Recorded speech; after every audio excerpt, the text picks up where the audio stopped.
কোরআন মাজিদের ভিতরে, কোরআনুল কারিমের ভিতরে কোন সূরার একটা নাম আছে, কোন সূরার দুটা নাম আছে, কিন্তু যে সূরাটার মর্যাদা এত বেশি, আল্লাহ ওই সূরাটা এত সম্মানী করেছেন যে ওর একাই 14টা নাম আছে।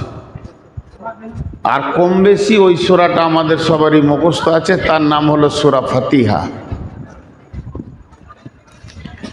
কোরআন শরীফ যে আসমান থেকে এসেছে, জিবরাইল আমিন এনেছেন, তার একটা রাস্তা আছে, একটা গেট আছে, একটা দরজা আছে। সূরা রহমান, সূরা বাকারা, সূরা হুদ, সূরা আরাফ, সূরা আনআম, সূরা তওবা, সূরা বনী ইসরাইল, সূরা লোকমান ওই রাস্তা দিয়ে এসেছে, সূরা সাবা, সূরা আহজাব, এইভাবে ওই রাস্তা দিয়ে এসেছে, সব ওই রাস্তা দিয়ে এসেছে। যেদিন আল্লাহ সূরা ফাতিহাকে দিলেন, নতুন গেট খুললেন, নতুন ফেরেশতার মাধ্যমে সেটাকে পাঠালেন। ওর কত ইজ্জত! কি করতে হবে? ভাগো, তুমি গুটিয়ে লাও। তোমার সাহস কত যে তোমার কাজটা আমি করবো? তো সেই সূরাটার নাম হলো সূরা ফাতিহা। তো ওই সূরাটা আবার এত গুরুত্ব কেন? আল্লাহ রসুল আবার গুরুত্ব দিচ্ছেন, লা সলাতা লিমান লাম ইয়াকরাউ বিফাতিহাতিল কিতাব। তোমার নামাজ হবে না, সুন্নত হোক, নফল হোক, বিতির হোক, ও ফরজ হোক, ওয়াজিব হোক, তোমাকে প্রতি রিকাতে সূরা ফাতিহা পড়তে হবে, পড়তেই হবে, পড়তেই হবে। কত গুরুত্ব! জি, ওই সূরাটা পড়তেই হবে। সূরাটা এত গুরুত্ব কেন? ওটা কিন্তু আজকে আমার বিষয় নয়, ওর ক্ষেত্র থেকে আসল জড়িটা নিয়ে আসছি। বিসমিল্লাহির রহমানির রহিম। আলহামদুলিল্লাহি রাব্বিল আলামিন, আর রহমানির রহিম, মালিকি ইয়াউমিদ্দিন, ইয়্যাকা না'বুদু ওয়া ইয়্যাকা নাস্তাঈন, ইহদিনাস সিরাতাল মুস্তাকিম, সিরাতাল্লাযীনা আন'আমতা আলাইহিম, গায়রিল মাগদুবি আলাইহিম ওয়ালাদ-দাল্লিন।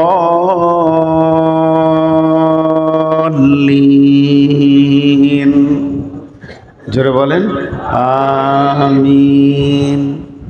পৃথিবীর সব থেকে বড় দোয়া, এর থেকে বড় দোয়া নাই। গোটা কোরআনকে যদি মিনিমাইজ করা হয় তো সূরা ফাতিহাটা হয়ে যাবে। যদি কেউ বলে যে আমাকে গোটা কোরআনটাকে ছোট করে দাও, কেটে ছেটে বাদ দিয়ে, এটা দিয়ে বাদ দিয়া বলা যাবে না, সাইড করে একটু ছোট করে দাও, তো বলছে ওকে সূরা ফাতিহাটা দিয়ে দাও, গোটা কোরআনটা পেয়ে গেল। আর কেউ যদি বলে আমি সূরা ফাতিহাটা বুঝতে পারছি না, এত সংকীর্ণ হয়ে গেছে, এটা বোঝা কঠিন হয়েছে, একটু ব্যাখ্যা করে দাও, বলছে কোরআনটা ওরা হাতে দিয়ে দাও। কিন্তু এই সূরার ভিতরে একটি আয়াত আছে, যে আয়াতটা হলো মেন। তার আগের গুলো ভূমিকা, তার পরের গুলো হলো পজিশন। প্রথমগুলো ভূমিকা গেল, আর শেষ দিকে দুটি পজিশন গেল। কিন্তু শুনেলেন, প্রথমে 4টা আয়াত ভূমিকায় চলে গেছে, মেন আয়াতটা 5 নম্বরে আছে, আর 6 আর 7 আর পজিশন বর্ণনা করেছে। মেন আয়াতটার নাম হচ্ছে ইহদিনাস সিরাতাল মুস্তাকিম। হে আল্লাহ, তুমি আমাকে সোজা রাস্তা দাও।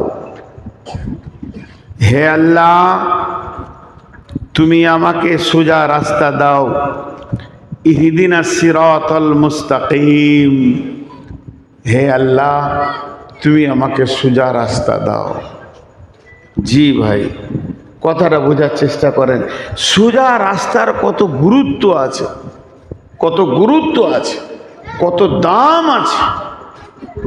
যে হেদায়েত পেল সে সব পেল, যে হেদায়েত পেল না সে কিছুই পেল না, কিছুই পেল না, জিরো।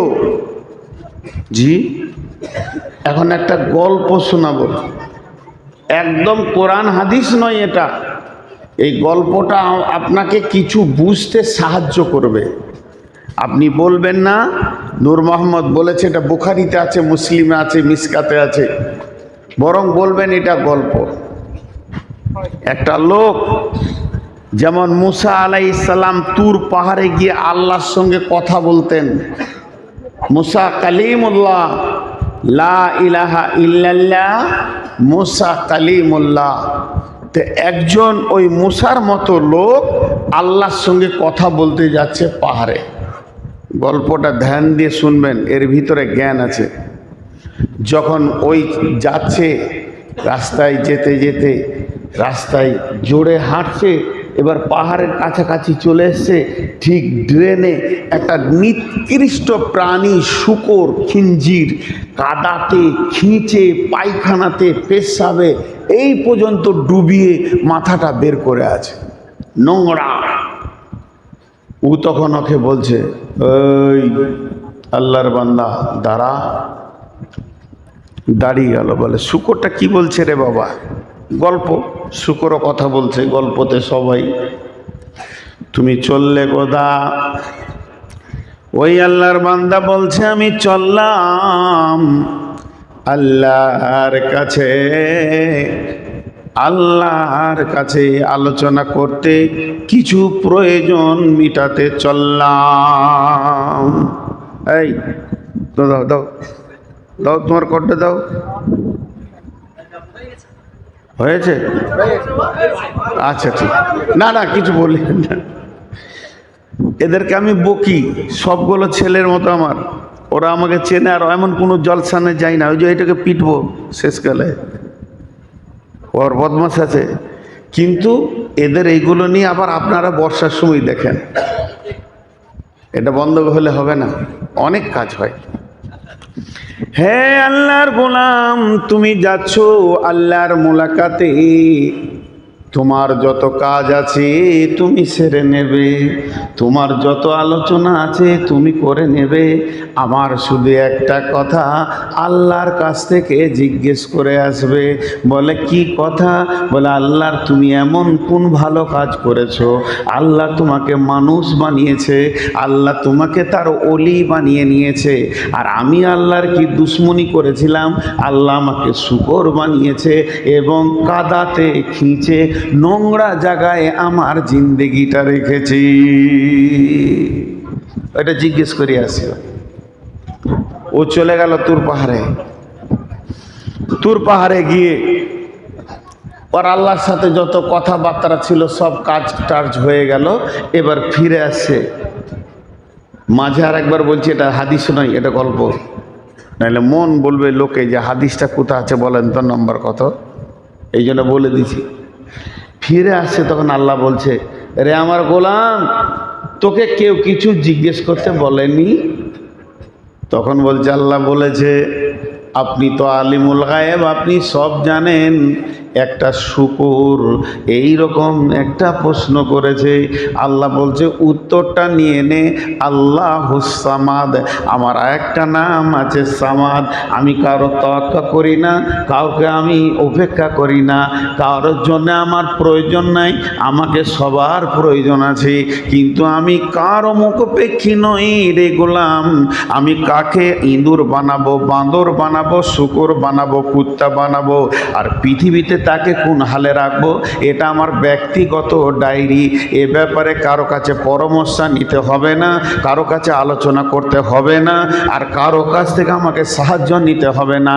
আমার ব্যক্তিগত ক্ষমতার উপরে কেউ যদি কমান্ড করে তার উচিত শাস্তি আমি দিয়ে দেবো, ওকে বলে দিবি।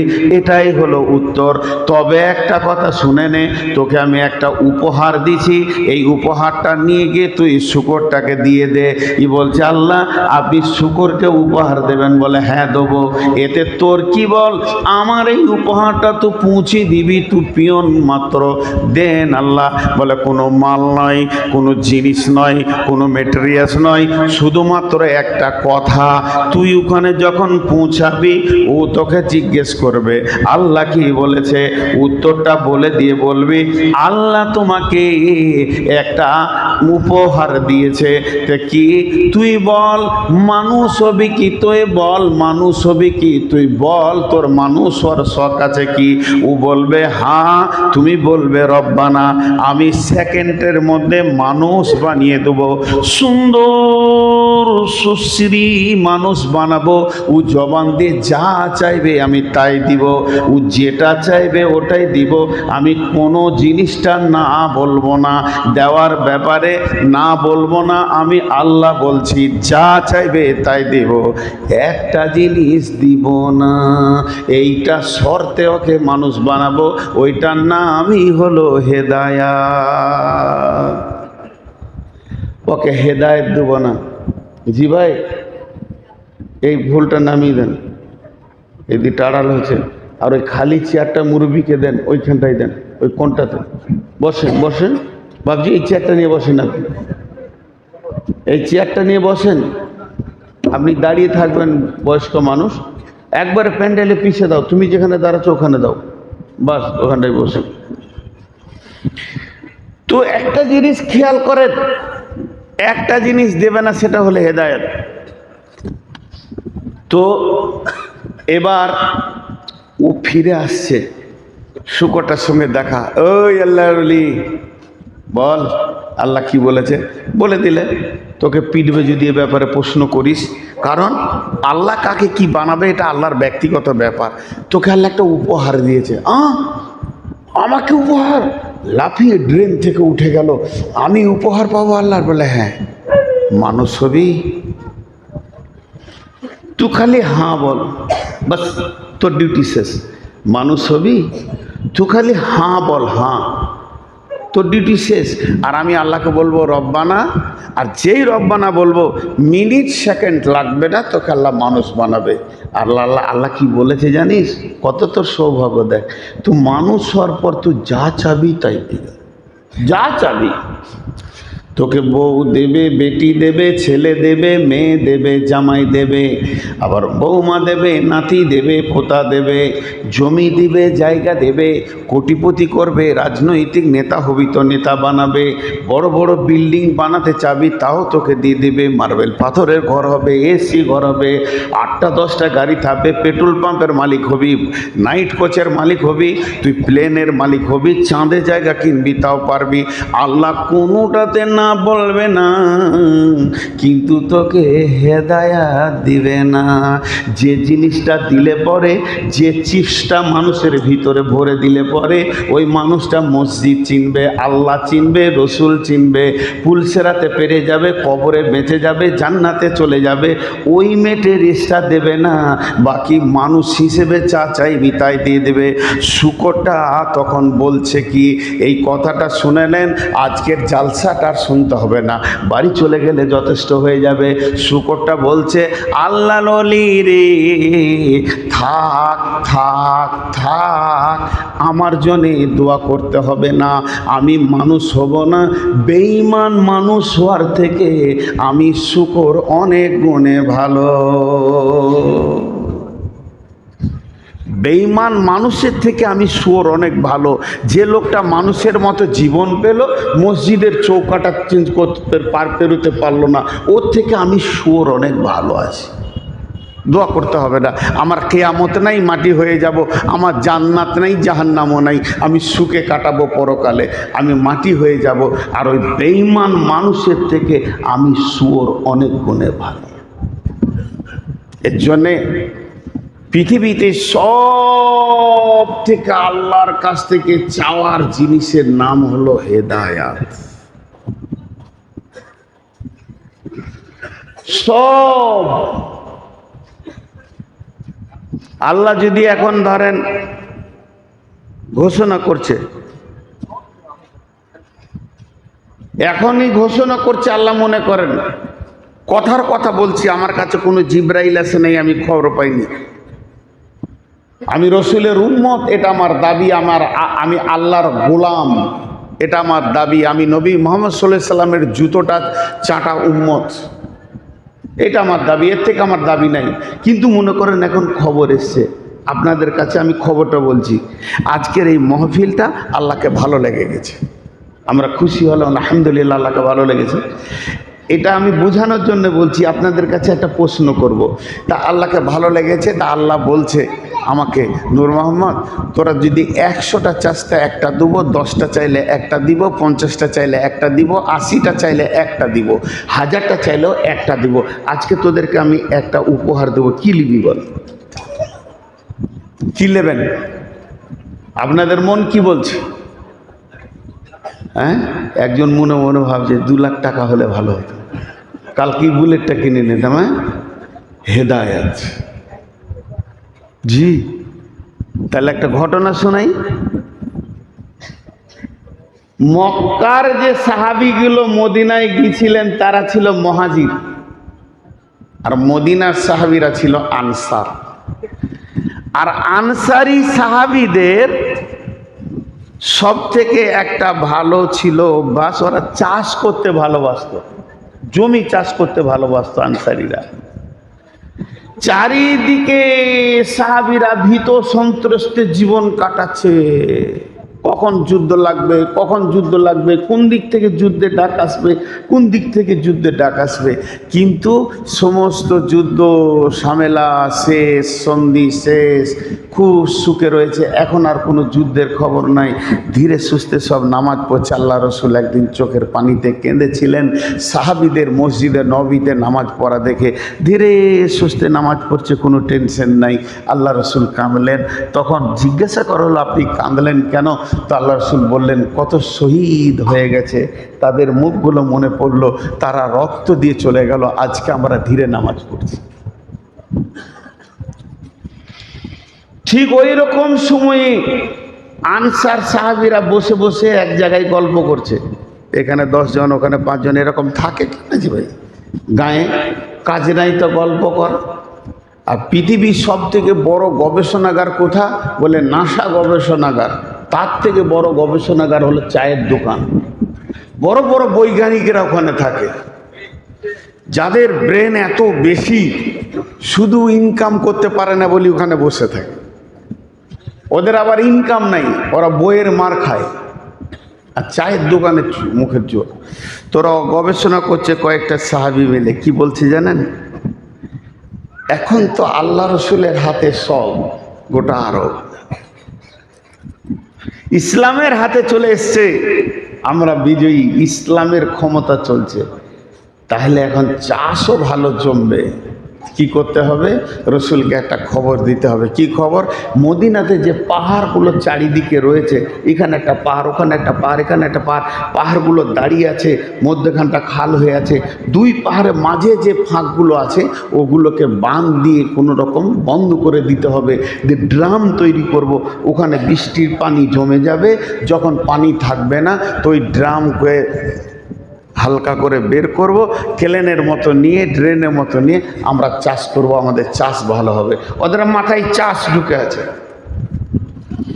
তখন বলছে, হ্যাঁ চ, তাহলে সরকারি কাজে এটা হয়ে যাক, চ। যাচ্ছে মসজিদে নববীর দিকে, রসুলকে দরখাস্ত দিবে। এরা রাস্তায় আছে, পৌঁছায়নি, হয়তো আর 100 মিটার পর পৌঁছাবে। আল্লাহ তো খবরটা জানে কি জানে না? জি ভাই, নবীজি জানে না এখনো পর্যন্ত, কিন্তু আল্লাহ তাবারাক ওয়া তাআলা জিবরাইলকে বললেন, জিবরাইল তুমি এখনই আমার নবীকে গিয়ে বলো, মসজিদে রয়েছেন উনি, কয়েকটা সাহাবী আসছে তারা আনসারি, কয়েকটি সাহাবী মসজিদে আসছে তারা আনসারি, আমার নবীর কাছে তারা কিছু চাইবে। কি চাইবে এটা বলেনি, কোন জিনিস চাইবে এটা বলেনি, বরং বলেছে কিছু চাইবে। যে জিনিসটা চাইবে আমার নবীকে বলো ওদেরকে তেরে না দেয়, মঞ্জুর করে নেই। কারণ আমি আল্লাহ রাজি আছি ওদের ওপরে, ওদের যেন ওটা মঞ্জুর হয়ে যায়। জিবরাইল চলে গেল। জিবরাইল যেই চলে গেল, আল্লাহ রসুল দেখছে যে মসজিদে 5-7 জন ঢুকছে। ও বলছে তু বল, ও বলছে তু বল, কিন্তু জিনিসটা কি তু বল। রসুল তো গায়েবের খবর জানেন না, তো জিনিসটা কি। আল্লাহ রসুল আগেই মুখ খুলে দিলেন, ও সাহাবীর দল, ওরে আমার সাহাবীর দল, ওরে আল্লাহর গোলামের দল, তোমরা সুসংবাদটা আগে নিয়ে নাও। আজকে তোমরা কিছু চাইতে এসেছো, এটা জিবরাইল বলে গেল। কি চাইবে এটা আমি নবী মোহাম্মদ জানি না, আমার আল্লাহ জানে আর তোমরা জানো। কিন্তু জিবরাইল কি বলে গেল, তোমরা যেটা চাবে ওটা আল্লাহ মঞ্জুর করে নিয়েছে। আল্লাহ আজকে তোমাদের চাওয়াটা পূরণ করে দিবে। অতএব কি চাইছো তোমরা বলো। এরা যখনই শুনে নিলে আমাদের চাওয়ার ব্যাপারে আল্লাহ রাজি আছে, তাহলে এদের মনটা কেমন হবে, খুশিতে আনন্দতে ভরে গিয়ে একে ওপরের দিকে তাকাচ্ছে আর মিটমিট করে হাসছে। ওর দিকে দেখছে, ও এর দিকে দেখছে আর হাসছে। তখন রসুলকে বললেন, নবীজি গো, ইয়া রাসূলুল্লাহ, ইয়া হাবিবাল্লাহ, আমাদেরকে খানিক সময় দেন, আমরা একটু বুঝাপড়া করিলি মসজিদে কি চাইব। আল্লাহ যখন রাজি আছে তাহলে চাওয়াটাকে চেঞ্জ করবো। এবার ছোট মাল আল্লু বানা, আল্লাহ বলেছে আজকে যা চাবো তাই মঞ্জুর। এবার ওরা গিয়েছিল কোন কাজে, ড্রাম করে ড্রেন বানাবে এই কাজে গিয়েছিল। কিছুক্ষণ গুজ গুজ গুজ গুজ গুজ গুজ ফুসফুস ফুসফুস করে কথা বলে এসে রসুলকে বলছে, ইয়া রাসূলুল্লাহ, আমরা এসেছিলাম মদিনাতে একটা ড্রাম বানিয়ে চাষের ব্যবস্থা করার জন্যে। আমরা তো আর জানি না আমাদের চাওয়ার ব্যাপারে আল্লাহ রাজি থাকবে। তবে যে ড্রামটা দুনিয়াতে চাইছিলাম চাষের জন্যে, ও দয়ার নবী গো, ওই ড্রামটা যেন, ওই নহরটা যেন আল্লাহ আমাদের জান্নাতে বইয়ে দেয়, জান্নাতে যেন কুলকুল করে বয়। তখন নবীজি বললেন, যাও, তোমাদের মঞ্জুর কবুল হয়ে গেছে, যাও, তোমাদের চাওয়া মঞ্জুর হয়ে গেছে, কবুল হয়ে গেছে। তাহলে চাওয়ারও একটা কোয়ালিফাইড চাই, চাওয়ার একটা ডিগ্রি চাই। দেখবেন মাদ্রাসা করছেন তো, আমারও একটা মাদ্রাসা আছে, 10 জন 15 জন শিক্ষক আছে। কোনো শিক্ষক বেশি আদায় করতে পারে, কোনো শিক্ষক কম আদায় করতে পারে। মানে চাওয়ারও একটা কোয়ালিটি চাই। তা আল্লাহর কাছে চাইতে গেলে কি চাইতে হবে? হেদায়াত। আল্লাহর কাছে কি চাইতে হবে? আপনারা সবাই একবার মুখ খুলবেন, আল্লাহর কাছে কি চাইতে হবে? হেদায়াত। আলহামদুলিল্লাহ, আমি দোয়া দিচ্ছি, আপনারা আমিন বলবেন। আল্লাহ আমাদের সকলকে হেদায়াত দান করুন। এবার চলেন, হেদায়াত এমন একটা জিনিস, হেদায়াত পৃথিবীর কোনো জায়গায় পাওয়া যাবে না। হেদায়েতের চাবি, হেদায়েতের মালিক, হেদায়েতের দায়িত্ব, হেদায়েতের গোডাউন সমস্ত আল্লাহর হাতে আছে। আল্লাহ বলছেন, বিসমিল্লাহির রহমানির রহিম, ইন্নাকা লা তাহদি মান আহবাবতা ওয়ালাকিন্নাল্লাহা ইয়াহদি মান ইয়াশা।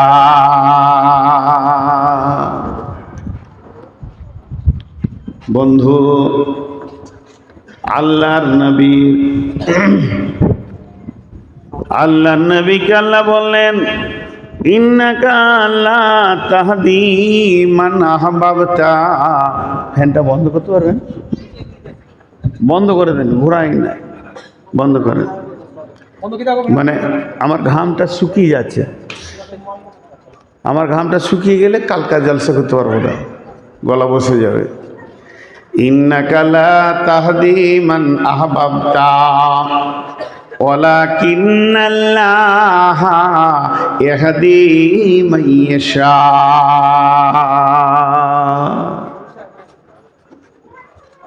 এটা কি? কোরআন। কোরআন হেদায়েত দিতে পারবে? রাসূলুল্লাহ সাল্লাম হেদায়েত দিতে পারতেন? হেদায়েতের মালিক ছিলেন না। যদি মালিক থাকতেন তো আবু তালেব আগে হেদায়েত পেয়ে যেত। আল্লাহ রসুল আবু তালেবকে নবীজি, আবু তালেব আল্লাহ রসুলকে এত ভালোবাসতেন, একদিকে মা মারা গেছে, একদিকে আব্বা চলে গেছেন। মা আর বাপের দুইজনের আর সমস্ত প্রেম প্রীতি ভালোবাসা আল্লাহ আবু তালেবের দিলের মধ্যে দিয়ে দিয়েছিলেন।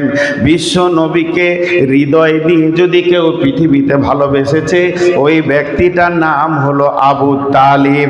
তার কারণ মুহাম্মদ সাল্লাল্লাহু আলাইহি সাল্লাম খেয়েছে কি না খবর নেবে কে? আবু তালিব।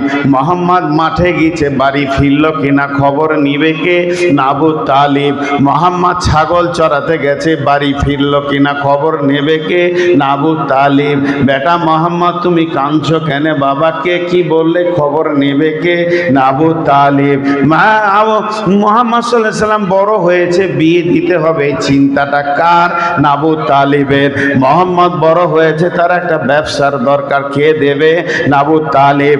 আল্লাহর নবী একদিন খেলার ময়দানে, শিশু মুহাম্মদ সাল্লাল্লাহু আলাইহি সাল্লাম খেলার ময়দানে খেলছে, আর সন্ধ্যা হতে চলেছে, পশ্চিম গগনে সূর্য ডুবে গেছে।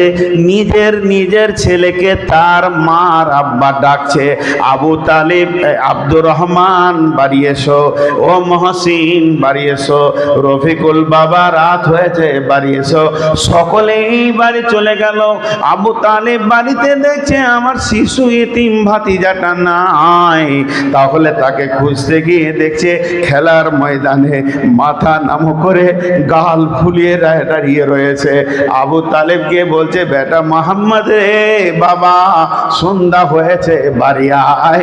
এমন সময় আল্লাহ রসুল এসে আবু তালেবকে জড়িয়ে ধরে বলছেন, চাচা কত ছেলে আমার সঙ্গে খেলছিল, তাদের মা আর আব্বা তাদেরকে ডেকে নিয়ে গেল, এই দুনিয়াতে কি আমার মা আব্বা নাই?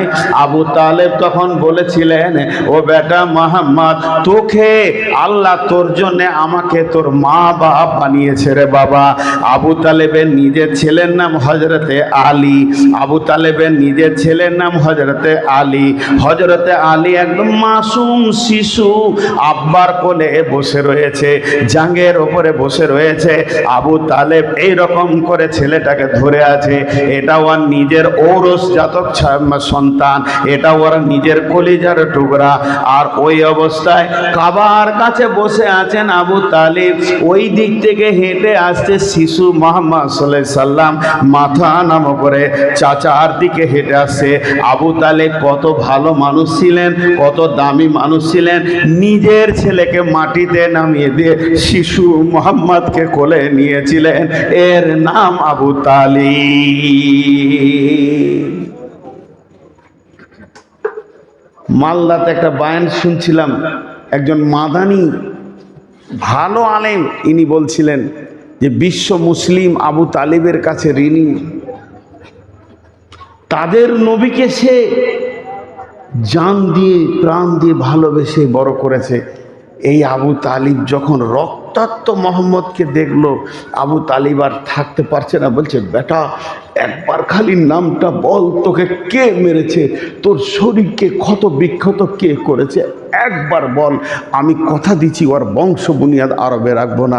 বিশ্বনবী তখন বলেছিলেন, চাচা পাথরের আঘাতে গোটা শরীরটা ক্ষত বিক্ষত হয়ে গেছে, আমার শরীর ব্যথায় ব্যথিত, কিন্তু আপনি কালেমা পড়ে নিলে আমার ব্যথা শেষ হয়ে যাবে। আল্লাহ বললেন, মুহাম্মদ তুমি চাইছো চাচা আমার ইমানদার হয়ে যাক, তোমার চাওয়াতে হবে না। ইন্নাকা লা তাহদি মান আহবাবতা ওয়ালাকিন্নাল্লাহা ইয়াহদি মান ইয়াশা। হাদিসের ভিতরে এসেছে ওই আবু তালেবের সব সব থেকে কম আযাব হবে, ওর পায়ে দুটি আগুনের জুতো পরিয়ে দেওয়া হবে আর মাথার মগজটা টকবক করে ভাতের মতো ফুটবে। এটা আবু তালিব। আমাকে ডাকছে নাকি কিছু বলছেন? আমাকে ডাকছেন? ডাকারও তো একটা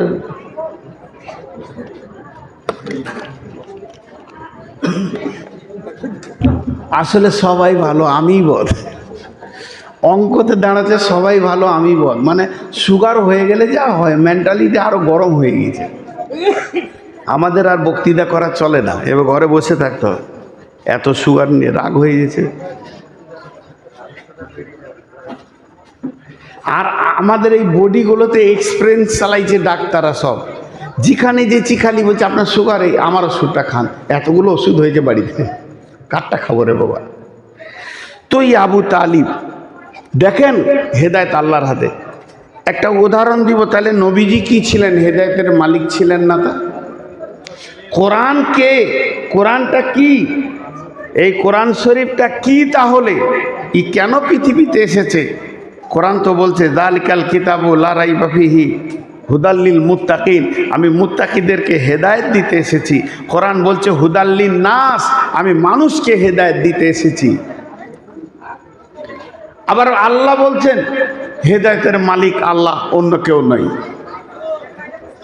তাই যদি হলো তাহলে কোরআনে আছে বিসমিল্লাহির রহমানির রহিম, ইযিল্লু বিহি কাসীরা ওয়া ইয়াহদি বিহি কাসীরা ওয়া মা ইযিল্লু বিহি ইল্লাল ফাসিকিন। ইযিল্লু বিহি কাসীরা ওয়া ইয়াহদি বিহি কাসীরা। এই কোরআনটা এমন একটি বস্তু, এখান থেকে অনেকে হেদায়েত পেয়েছে, আবার কোরআন পড়ি অনেকে গুমরা হয়ে গেছে। তার মানে একটা কথা আপনাদের সামনে তুলে ধরছি, বিসমিল্লাহির রহমানির রহিম। আও কাল্লাযী মাররা আলা কারিয়াতিন ওয়া হিয়া খাবিয়াতুন আলা উরুশিহা ক্বালা আন্না ইউহয়ি হাযিহিল্লাহু বা'দা মাউতিহা ফামাতাহুল্লাহু মিয়াতা আমিন সুম্মা বা'সাহু ক্বালা কাম লাবিস্তা ক্বালা লাবিস্তু ইয়াওমান আও বা'দা ইয়াওমিন ক্বালা বাল লাবিস্তা মিয়াতা আমিন ফানজুর ইলা তাআমিকা ওয়া শারাবিকা লাম ইয়াতাসান্না ওয়ানজুর ইলা হিমারিকা ওয়া লিনাজআলাকা আয়াতাল লিন্নাস ওয়ানজুর ইলাল ইদামি কাইফা নুনসিজুহা সুম্মা নাকসুহা লাহমা ফালাম্মা তাবাyyana লাহু ক্বালা আ'লামু আন্নাল্লাহা আলা কুল্লি শাইইন কাদির। অনেক বড় আয়াত, আয়াতটা আপনাদের সামনে পড়লাম, অনেক বড় আয়াত। গোটা আয়াতটা তরজমার ব্যাখ্যা যদি করি বেশি সময় লাগবে না। এই নালায়েকের মাথায় যেটুকু আছে 3 থেকে 4 ঘন্টা লাগবে, আর আমারকে পড়াবে যে পণ্ডিতরা আছে ওরা সপ্তাহ মাস চালাবে। খালি সার অংশটা বলে দিচ্ছি 2 মিনিটে। এখানে একটা উজাইর নবীর ঘটনা আছে। উজাইর নবী আর সলেহ নবী 2 ভাই ছিল। হুদ নবী আর উজাইর নবী 2 ভাই, আবার যমজ ভাই, একসাথে জন্ম নিয়েছিল, একদিনে মরেছিল। একজনের বয়স 100 বছর বেশি, একজনের বয়স 100 বছর কম। কেমন ভেজাল লাগলো? উজাইর আর হুদ নবী যমজ ভাই, একসাথে জন্ম নিল, আবার একদিনে মওত হলো। হুদের বয়স 100 বছর বেশি হলো, উজাইরের 100 বছর কম হলো। কম কেন হলো? ওকে ব্রেক করা হয়েছিল, ব্রেক। আমার আর আপনার মোটরসাইকেল একসঙ্গে ছেড়েছি, বেলডাঙ্গা থেকে বহরমপুর যাব, পলাশী যাব, রাস্তা এক। আপনি চলে গেলেন 40 মিনিটে, আমি গেলাম 80 মিনিটে। মাঝে ইঞ্জিনটা চালু ছিল, ক্লাস ধরেছিলাম আমি 40 মিনিট। তেল পুড়েছে, ইঞ্জিন চালু ছিল, কিন্তু ক্লাস ধরা ছিল বলি রোডটা শেষ হয়নি, আমাকে লেগে গেছে 80 মিনিট। কি হলো? উজাইর নবী একটা গাধাতে চেপে রাস্তায় সফর করছে। সফর করতে করতে একটা গাঁয়ে ঢুকলো, আর গাঁটা ঢোকার পর চারিদিকে তাকিয়ে দেখছে একটা পুরাতন বিল্ডিং, কেউ ছিল, সব ছাদ টাদ ভেঙে পড়ে আছে, এইটা একটা ঘর, কেউ নাই। খালি দেখে মনে হচ্ছে কোনো একটা যুগে এখানে একটা গ্রাম ছিল। আমাদের বর্ধমানে অনেক গ্রাম এরকম দেখাতে পারবো। ওই জায়গায় গেলে একটা প্রাণী পাবেন না, একটা বিড়াল পাবেন না, একটা কুত্তা পাবেন না, একটা গরু ছাগল পাবেন না। এই জায়গাগুলো দেখলে মনে হবে কোনো এক যুগে কেউ ছিল। তো উজাইর নবীর মুখ দিয়ে একটা কথা বের হলো, কি জানে? আল্লাহ, তুমি আবার এটাকে গাঁ বানাতে পারবে? আচ্ছা, কেমন ভালো কথা বললে দেখেন তো আল্লাহকে। তুমি এটা আবার গা বানাতে পারবে যেমন ছিল? আল্লাহ পারবে কি পারবে না? আমিন, আল্লাহকে মেরে দিলেন, 100 বছর ওখানে শুইয়ে দিলেন। 100 বছর শুয়ে আছে। সুম্মা বা আসাহু, এরপরে যখন ওকে উঠানো হলো, যে আল্লাহ জিজ্ঞেস করছে, উজাইর কামলা বিস্তা, কতক্ষণ তুই শুয়েছিলি? উজাইর উত্তরে বলছে, লাবিস্ত ইয়াওমান আও বাদা ইয়ামিন। আমি কোরআন থেকে বলছি, সূরা বাকারা। উজাইর উত্তরে বলছে, আল্লাহ আমি একদিন কিংবা একদিনের কিছু অংশ ঘুমালাম। তাফসীর ইবনে কাসিরে লিখেছে, যখন ওকে ঘুমানো হয়, মেরে দেয়া হয়, তখন সকালবেলা ছিল, আর যখন ওকে জিজ্ঞেস করা হয় উঠানো 100 বছর পর, তখন সময়টা ছিল বিকালবেলা। তো উজাইর নবী মনে করলো আমি সকালে ঘুমিয়ে বিকালে উঠলাম, দিয়ে বললো ইয়াওমান আও বাদা ইয়ামিন। আল্লাহ বলছে, বাল্লা বিস্তা মিয়াতা আমিন। উজাইর রে, আমি বড় কুদরতওয়ালা আল্লাহ, তোকে 100 বছর এখানে আমি ক্লাস ধরে ব্রেক করে রেখে দিয়েছি, তুই ওই অবস্থায় পড়েছিলি। ফানজুর ইলা তামিকা ওয়া সারাবিকা। উজাইর সফরের জন্য নিয়েছিল আঙ্গুর ডমুরের রস, সেই রসের জুসটা কই তোর? জুসটা জুসের মতো রয়েছে, 100 বছর ওটা খারাপ হয়ে যাওয়ার কথা, কিন্তু ওই রকম রয়েছে। ফল ফ্রুট আঙ্গুর টাঙ্গুর ডমুরগুলো এরকম রয়েছে। এরপর আল্লাহ বলছেন, অঞ্জুরিলা হিমারিকা ওলিনা যে এলাকা আয়াতান লিন্নাস। হে উজাইর, তুই ঘোড়াতে এসেছিলি না উঠে এসেছিলি না গাধাতে? উজাইর বলছে গাধাতে। বলে গাধা কই? বলে এখানে তো ছিল গাধাটা। বলে গাধাটা নাই, ওই যে হাড়গুলো পড়ে আছে, এমনি করে হাড়গুলো হাত দিচ্ছে, ফুস করে উঠে গেছে, তার মানে পচে শেষ হয়ে গেছে।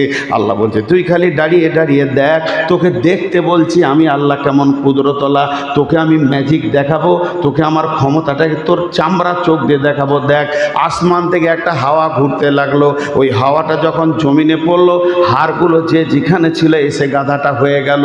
সুম্মা নাকসুহা লাহমা, তারপরে মাংসর পেশিগুলো এসে এসে লেগে গেল, মিনিটে সেকেন্ডে গাধাটা হয়ে গেল। এবার গাধাটা ওই রকম হয়ে আছে। আল্লাহ প্রাণ সঞ্চার করলেন, গাধাটা মাথা নাড়িয়ে দিয়েছে, জোরে যখন ছিকি মেরেছে, উজাইরের মুখ থেকে বেরিয়েছে, কালা আলামু আন্নাল্লাহ আলা কুল্লি শাইইন কাদির। হে আল্লাহ, আমি জানি তুমি সমস্ত জিনিসের ওপরে ক্ষমতাবান, তোমার তো ক্ষমতা আছে, তুমি ক্ষমতাবান। বলে 100 বছর আগে বলেছিলি আমি গাঁটা বানাতে পারবো কিনা? এবার ঘর বাড়ি আর ছেলে পিলেতে ভরপুর হয়ে গেছে গাঁটা দেখেলে। আচ্ছা, এই ঘটনাটা যদি কোনো মুসলমান ইমানদারকে বলি, আপনারা বিশ্বাস করলেন কি করলেন না? করলেন, এটা করেন ঘটনা। কিন্তু এই ঘটনাটা নাস্তিকে বিশ্বাস করবে? নাস্তিক বিশ্বাস করবে? তাহলে কোরআন ওকে আরো গুমরা করে দিলে, নাস্তিককে কোরআন আরো গুমরা করে দিলে, আর ইমানদারকে আরো ইমান বাড়িয়ে দিলে। তেমনি মুসা আলাইহিস সালামের ভাজা মাছের ঘটনা যদি বলি, তাহলে হেদায়েত কোরআন কি করে দিবে? কারো ইমান বাড়িয়ে দেবে, কারো ইমানকে ফাটিয়ে দেবে। তা কোরআন দেখতে গেলে চামড়ার চোখে দেখলে হবে না, ইমানের চোখে কোরআনের লাইনে লাইনে হেদায়েত আছে। হেদায়েতের মালিকটা আল্লাহ। রাসূল সাল্লাম পারলেন না, তার হিসাবগুলো হয়ে যাক, খানি পরে মাইন্ডটা করছি, ওদের ডিস্টার্ব হয়েছে। আমি বলেছি এগুলো বরদাস্ত করতে পারবো। আমাকে আর লিয়েন না, খুব বিরক্ত লাগলে হাত ধরে বের করে দেন, আমি শ্বশুর বাপে চলে যাব।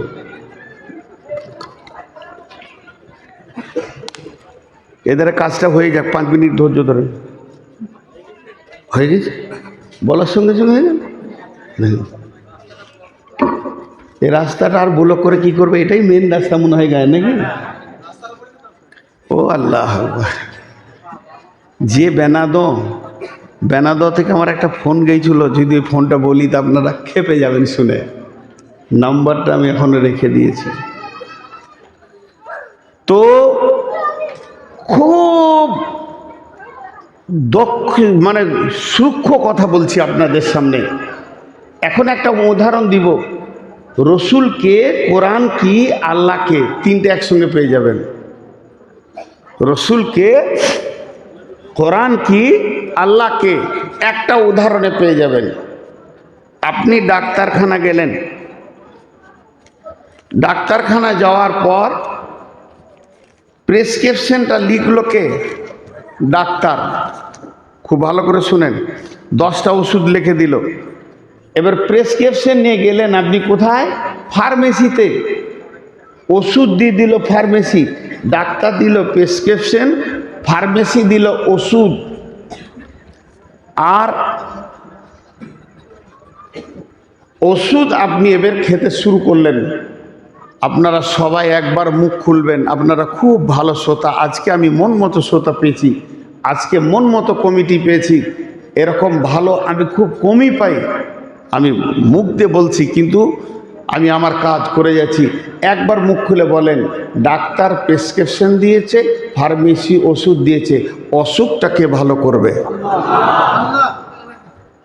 এইটা হচ্ছে হেদায়েতের ফার্মেসি। হেদায়েতের যত ওষুধ এখানে লুকানো আছে, অন্য জায়গায় গেলে পাবেন না। আর ডাক্তার হচ্ছে নবী মুহাম্মদুর রাসূলুল্লাহ সাল্লাল্লাহু আলাইহি সাল্লাম, কিন্তু হেদায়েতের মালিক আল্লাহ। এবার বলি, মা বোনেরা শুনছেন কিনা জানি না, একটা মেয়ের নাম বলছি। এখন তো রসুলের চাচার কথা বললাম, এবার একটা মেয়ের কথা। মেয়েটার নাম হিন্দা। মেয়েটার নাম শুনেছেন? মেয়েটার নাম হিন্দা। ভালো মেয়ে না খারাপ? সবাই বলেন ভালো না খারাপ? মুসলমান আর খারাপ বলা ওকে যাবে না, এখন আর বলা যাবে না। যখন খারাপ ছিল তখন ছিল। উনি রসুলের জামানাতে ঈমান এনেছেন, তওবা করেছেন, ঈমান হালাতে মরেছেন, আল্লাহ নবী মাফ করে দিয়েছেন। অতএব হিন্দাকে আর খারাপ বলা যাবে না। হিন্দার সব থেকে বড় কাজ কি? হিন্দার যে কাজের জন্য মুসলমান দেখতে পারে না। এদিকে রসুলের একটা চাচার নাম হলো, এখনই যার কথা বললাম, আবু তালিব। রসুলের আর একটা চাচার নাম হলো আমির হামজা। আমির হামজা ছিল একটা বড় বীর, সে একটা বীর সৈন্য ছিল। এমন বীর সৈন্য ছিল, ও সামনে একে দাঁড়াবে। যখন আমির হামজা বদরের যুদ্ধে নেমেছিলেন বীরের মতো, তখন হিন্দার বাপকে, ভাইকে জাহান্নাম পাঠিয়ে দিয়েছিলেন। হিন্দার ওই রাগটা আর ওর সহ্য হচ্ছে না। হিন্দা খালি বলছে, আমি কখন আমির হামজার কলিজাটা খাবো, ওর মাথাটাকে নিয়ে কখন বল খেলবো, তবে আমার মনে শান্তি হবে রে। ও আমার বাপকে খেয়েছে, ভাইগুলোকে খেয়ে নিয়েছে। এই রকম বীর। হিন্দার ঘরে একটা ওয়েশি গোলাম ছিল, হাফসি কালো বলবান গোলাম ছিল।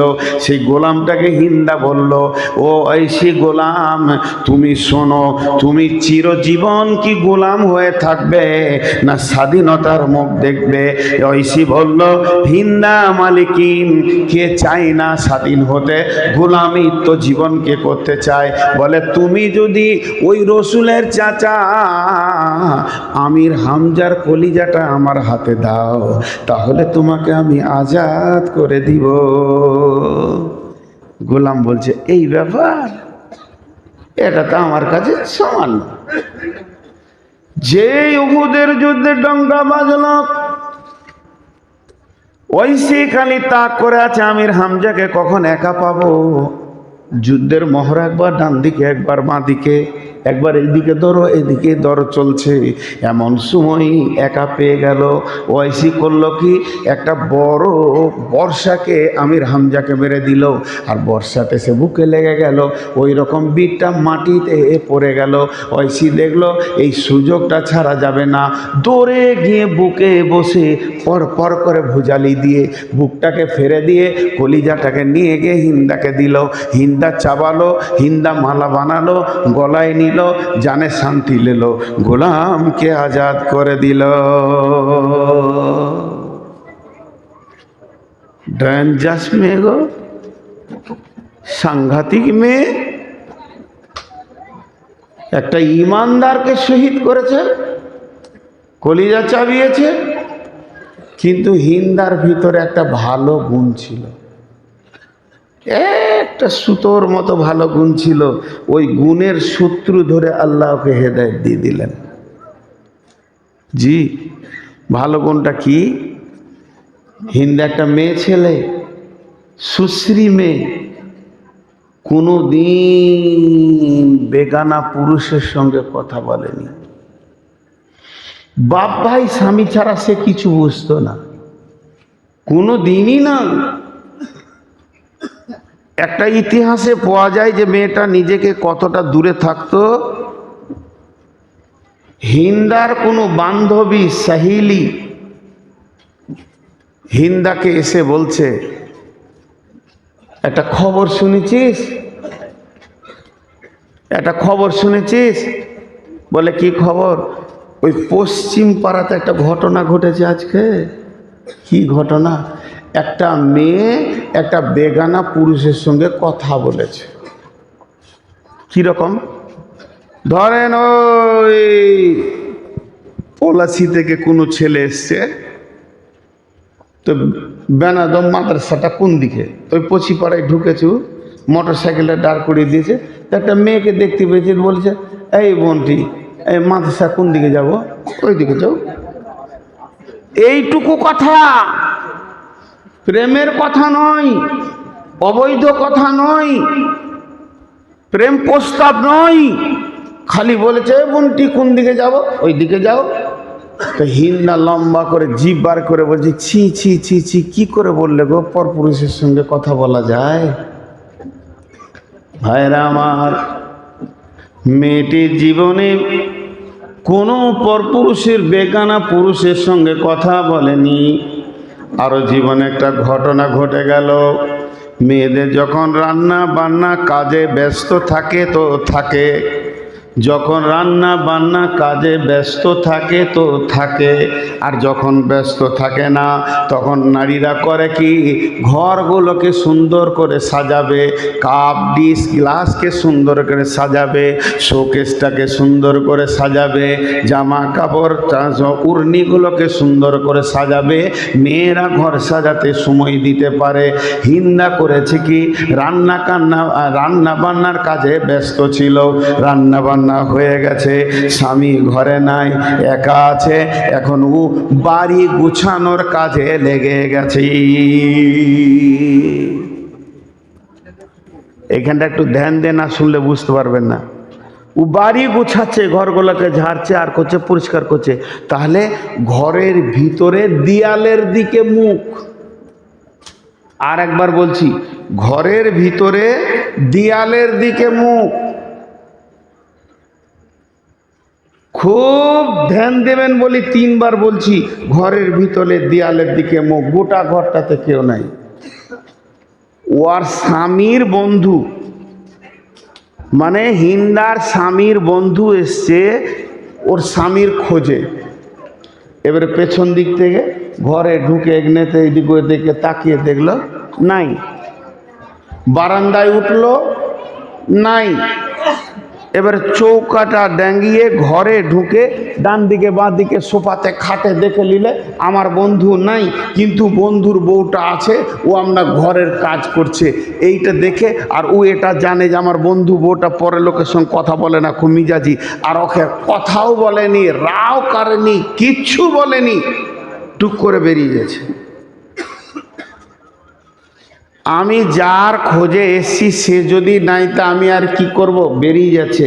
যেই চৌকাটা থেকে বেরোচ্ছে ওই ওর বন্ধু ঢুকছে, ভেজাল লেগে গেল, ভেজাল লেগে গেল, ওর বন্ধু চলে গেল। হিন্দাকে নিয়ে ওর স্বামী বসলো, কি ব্যাপার, একটা রুমে তোরা কি করছিলি? কথাটা বুঝতে পেরেছেন তো? বলছে কে? বলে কে? হালাকেও দেখেনি। কে ছিল? জানি না। জানি না?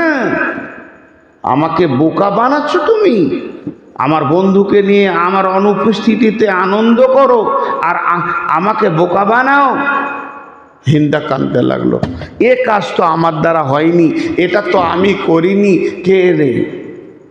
কিন্তু স্বামী বলছে তোকে আর ভাত দেবো না, তুই আমার বন্ধুর সঙ্গে থাকিস, তোকে আমি ভাত দেবো না। ভেজালটা জটিল হয়ে গেল। গ্রামওয়ালা, 10ওয়ালা, 5ওয়ালা, আত্মীয় স্বজন একবার দুবার 5বার বসছে। যারা মুরব্বী তারা ছেলেটাকে ডেকে বলছে, হ্যাঁ খাপা, বউকে সন্দেহ করতে হয় না, বন্ধু এসেছিল হয়তো তোকে খুঁজতে। হিন্দাকে সুদিতে বলছে, তা আমি কসম করে বলছি, লাখ মানাত উজ্জার কসম করে বলছি, ও তখন ইমান আনিনি, আমি দেবদেবীর কসম করে বলছি, কে এসেছে আমি জানি না, কে গিয়েছে তাও জানি না। কিন্তু ই বলছে আমি ভাত খোয়াবো না তোকে, আমার বিছানায় লিব না, তোর মতো নোংরা মেয়ের সাথে আমার কোনো সম্পর্ক নাই। হিন্দা কাঁদে, অঝর নয়নে কাঁদে, বলে স্বামী আমার, তুমি আমার কসমগুলোকে বিশ্বাস করো, আমাকে বিশ্বাস করো, এ কাজ আমার দ্বারা হয়নি। কিন্তু এক মুরব্বী ওদের দুজনকে ডেকে বলছে, রে বাবা, অনেক দিন থেকে শুনছি তোদের ভেজাল চলছে, তোরা দুইজন দুই মনে হয়ে গেছিস, তোর বউ ছাড়ে না, তুই নিস না, এই ঘটনা ঘটে গেছে, তাহলে আমি একটা বুদ্ধি দিছি, আমার বুদ্ধিটা তোরা যদি একবার পালন করতে পারিস নিশ্চয়ই তোদের ঝামেলা মিটে যাবে। বলছে দাদু বলেন, আপনার বুদ্ধিতে যদি আমাদের দাম্পত্য শান্তিটা ফিরে আসে, ফিরে পেতে চাইছি। উনি বললেন, তোরা মক্কা থেকে বের হয়ে চলে যা, মক্কা থেকে বের হয়ে যখন যাবি মরুভূমি এটা পার হবি, এই রকম লোকেশন রাস্তা দিয়ে দিল, এই রাস্তায় যেতে যেতে একটা পাহাড় পাবি কি দুটা পাবি, লোকেশনটা সুন্দর করে বুঝিয়ে দিল। তারপরে দেখবি একটা বস্তি আছে, ওই বস্তির ভিতরে ঢুকে যাবি, ওই বস্তির ভিতরে একটা কাহেন আছে, হাত চালানেওয়ালা, ঠিক দেখনেওয়ালা, ওই কাহেনের কাছে দুজনা চলে যা, ওটা একটা অভিজ্ঞ কাহেন, ও অনেক কথা বলে দেবে, তোদের খবরগুলোকে তোদেরকে দিয়ে দিবে, তোদের সমস্ত কিছু বুঝিয়ে দেবে, আর ওই কাহেনের কাছে তোরা ভেজালটা মিটিয়ে আনগা। হিন্দার স্বামী বলল, তাই যদি হয়, তাই যদি হয়, ওই কাহেন যদি বলে আমার বউ পাক, আমার বউ আমার বন্ধুর সঙ্গে সম্পর্ক নাই, আমি সঙ্গে সঙ্গে গ্রহণ করে নিব। যা চলে যা। দুজন চলে গেল। জাদুকরের কাছে গিয়ে যখন পৌঁছালো তখন বলছে, কি ব্যাপার, কি জন্য এসছো? বলছে ঘটনা এই। হিন্দা বলছে, আল্লাহর কসম দিয়ে বলছে আমি জানি না। ও বলছে না, আমি সন্দেহ করছি। বসো, তোমার নাম কি? হিন্দা। সব লিখে নিয়ে ও বিন বিন বিন বিন বিন বিন বিন বিন করে যেমন জাদু পড়তে হয়, হাত চালাতে হয়, কাজ করছে। ওর যখন কেরামতি শেষ হলো তখন এবারে ও হাত ঝেড়ে বলতে লাগলো, কি বলছে? হে হিন্দার স্বামী, তুমি যেটা সন্দেহ করেছো তোমার বিবি ওই দিক থেকে পাক, তোমার স্বামী তোমার বন্ধু এসেছে তাও জানে না, চলে গেছে তাও জানে না, নিজের কাজে ব্যস্ত ছিল। বউকে সন্দেহ করো না, বউকে নিজের বইয়ের মতো তুমি নিয়ে নাও। ওর স্বামী হাসছে, যাক ভেজালটা মরল, ভাবছিলাম সংসারটা ভেঙে যাবে, কিন্তু জাদুকর আর একটা কথা বলে দিয়ে আরও ভেজাল বাড়িয়ে দিলে। আগে যে ভেজালটা ছিল ওর 10 গুণ বেড়ে গেল। জাদুকর বলছে, হিন্দারে, তোমার নামে যখন হাত চালাছিলাম তখন আমি একটা জিনিস দেখতে পেয়েছি, এটা সুসংবাদ তোমাকে না দিয়ে আমি পাচ্ছি না। তুমি এমন একটা মেয়ে, তোমার পেটে একটা বেটা ছেলে হবে, একটা বাচ্চা হবে, আর ওই বাচ্চাটা এত দামি বাচ্চা হবে, সারা পৃথিবীর মানুষ তাকে চিনবে। সে একটা বীর যোদ্ধা বাচ্চা হবে, ওকে সারা পৃথিবীর মানুষ চিনবে। তখন হিন্দার স্বামী আরও হাসছে, ওরে সোহান আল্লাহ, আমি বীরের বাপ হব রে। হিন্দা তখন মাথা নামা করে বলছে, তুমি অন্য জায়গায় বিয়ে করো গা। এখন উল্টা শুরু হলো, হিন্দা বলছে আর ভাত খাবো না, তোমার ভাত আমি খাবো না। ই বোঝাচ্ছে আমার বরে রেগে গেছো, অভিমান করছো, তুমি আমার ব্যবহারে অসন্তুষ্ট হয়েছ, মাফ করে দাও। কিন্তু মেয়েটা একটা জিদি আছে, তোমার ভাত আমি খাবো না। ওর স্বামীর মা বাপ শ্বশুর শাশুড়ি বোঝাচ্ছে, মা সংসার ভাঙিস না, না তোমার বেটার বিয়ে দাও গা। স্বামী জড়িয়ে ধরছে, আমাকে ছেড়ে যেও না। এবার হিন্দা মুখ খুলে দিলে, স্বামী আমার, তেঁতুলের বীজে তেঁতুল হয়, আমের আঁটিতে আম হয়, আঙ্গুরের আঁটিতে আঙ্গুর হয়, নিমের আঁটিতে নিম হবে। অতএব আমি হলাম জমি, আমি হলাম মাঠ, তোমার সঙ্গে কয়েক বছর সংসার করছি, তোমার মন বড় দুর্বল, তুমি স্ত্রীকে বিশ্বাস করো না, এই জন্যে তোমার ভিতরে অনেক রকম দুর্বলতা আছে। তোমার বিচে কোনো দিন বীর যোদ্ধা হতে পারে না, তোমার বিচের সে ক্ষমতা নাই। আমাকে যদি বীর যোদ্ধার মা হতে হয়, তাহলে আমার স্বামীটাও বীর যোদ্ধা হতে হবে, তবেই তার বিচে সন্তানটা বীর যোদ্ধা হবে। তোমার বুকে কলজে নাই, তোমার ছেলের বুকে কি করে হবে? এই বলে ওইন্দা ওকে তালাক দিল, ওর কাছ থেকে পালিয়ে এলো। পালিয়ে এসে রসুলের চাচা আবু সুফিয়ানকে বিয়ে করলো। আর আবু সুফিয়ানের ঔরসে হিন্দার গর্বে যে ছেলেটা জন্ম নিল, ওর নাম হলো ইমাম মাবিয়া রাদিয়াল্লাহু তাআলা আনহু। ইমাম মাবিয়ার মা হলো হিন্দা। এই হিন্দা ফাতে মক্কার পর কালেমা পড়লেন। রসুল বললেন, হিন্দা তুমি আমার পেছনে এসো, তোমাকে আমি মাফ করে দিয়েছি। তোমার চেহারা দিকে তাকালে আমার চাচার মুখটা মনে পড়ে যায়।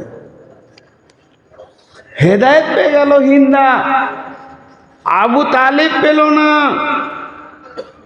হেদায়েত মার্কেটে সস্তা মাল নয় যে যেখানে সেখানে আলু কচুর মতো 2 কেজি কিনে নিব। আল্লাহকে রাজি করতে হবে। আর ওই ঐশী যে কেটে কলিজা বার করেছিল, সেও হেদায়েত পেয়ে গেল। রসুলের কাছে যখন দৌড়ে এসে ফাতে মক্কা হলো, তো 10 থেকে 12 জনের নাম একটা কাগজে লিস্ট করে, এরকম কাগজে লিস্ট করে কাবাতে টেঙে দিয়েছিল যে এদের রক্তের কোনো মূল্য নাই। এখন আমার রক্তের মূল্য আছে, আমাকে যদি কেউ কাটে তার মূল্য তাকে কতল করা হবে, কোরআনের হুকুম, কোরআনের বিচার। এই 10 জনার রক্তের মূল্য নাই, যেখানে পাবে কেটে ফেলে দাও। তার মধ্যে ঐশী ছিল, ইকরামা বিন আবু জাহেল ছিল। তো ঐশী যখন শুনে নিল যে আমার নামে লিস্ট কাবাতে টেঙে দেওয়া হয়েছে, যে পাবে সেই কাটবে, তো ঐশী দেখলে তো আর বাঁচার উপায় নাই, গোটা মক্কা গরম হয়ে গেছে। ঐশী বলছে, আমার মনে একটা বিশ্বাস ছিল, দৃঢ় বিশ্বাস ছিল যে আমি যদি রসুলকে একা পেয়ে যাই, তাহলে আমার এই মাথাটা বাঁচিয়ে নিতে পারবো। পাহাড়ের গুহাতে লুকিয়ে লুকিয়ে ঘুরছে, কখন একা পাবো। এক সময় তাকিয়ে দেখছেন আল্লাহ রসুল কাবা শরীফে একাই ঘোরাফেরা করছে। ঐশী মারলো দৌড়, এই সুযোগকে হাতছাড়া করা যাবে না। এমন দৌড়লো, রসুলের হাতটা ধরে বলল, আশহাদু আল্লা ইলাহা ইল্লাল্লাহু ওয়া আশহাদু আন্না মুহাম্মাদান আবদুহু ওয়া রাসূলুহু। ঐশীর কালেমা পড়া দেখে আল্লাহ রসুল কাঁদতে শুরু করলেন। অঝর নয়নে যখন কেঁদে ফেললেন, ফেললেন। বিশ্বনবী যখন কেঁদে ফেললেন তখন বললেন, রে ওয়াইসি তুমি বলো আমার চাচার কলিজাটা কেমন করে বের করেছিলে? ওয়াইসি বর্ণনা দিতে শুরু করলেন। আমি বর্ষা মেরে ফেলে দিলাম, ভুজালি মেরে বুককে ফেরে কলিজাকে বার করলাম। আল্লাহ রসুল শুনছেন আর অঝর নয়নে কাঁদছেন। বন্ধুরে শেষকালে ওয়াইসি বলল, ইয়া রাসূলুল্লাহ, ওই ভুজালিটা আর ওই বর্ষাটা রাখা আছে, আমি ওই ভুজালি দিয়ে আর ওই বর্ষা দিয়ে আমি একটা বড় গুনাহ করেছি। ইসলামের একটা বীর সৈন্যকে দুনিয়া থেকে সরে দিয়েছি। এই পাপের প্রায়শ্চিত্তর জন্যে, এই পাপের সাদাকার জন্যে, এই পাপের প্রায়শ্চিত্ত করার জন্যে ওই দুটি রেখে দিয়েছি। আমি কালেমা পড়েছি। এখন থেকে আপনার কাছে আমার একটা আবদার, এখন থেকে ইসলামের যত যুদ্ধ হবে আমাকে পারমিশন দিতে হবে। আমি ওই দুটোকে ব্যবহার করে ইসলামের শত্রুদেরকে দুনিয়া ছাড়িয়ে দেব। ওইসি হেদায়েত পেল, হিন্দা পেল, আবু তালেব পেল না। এই জন্যই তো আল্লাহ বলছেন, ইন্নাকা লা তাহদি মান আহবাবতা ওয়ালাকিন্নাল্লাহা ইয়াহদি মান ইয়াশা। কটা বলো জি? যা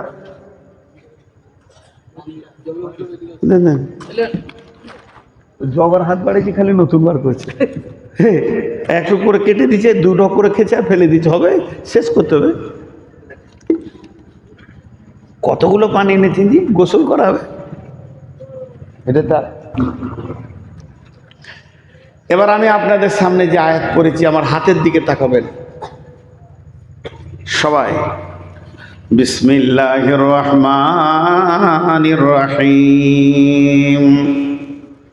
قل تعالوا أتلوا ما حرم ربكم عليكم ألا تشركوا به شيئا وبالوالدين إحسانا ولا تقتلوا أولادكم من إملاق نحن نرزقكم وإياهم ولا تقربوا الفواحش ما ظهر منها وما بطن ولا تقتلوا نفس التي حرم الله إلا بالحق ذلكم وصاكم به لعلكم تعقلون ولا تقربوا مال اليتيم ولا تقربوا مال اليتيم حتى يبلغ أشده وأوفوا الكيل والميزان لا نكلف نفسا إلا وسعها وإذا قلتم فاعدلوا ولو كان ذا قربى وبعهد الله أوفوا ذلكم وصاكم به لعلكم تذكرون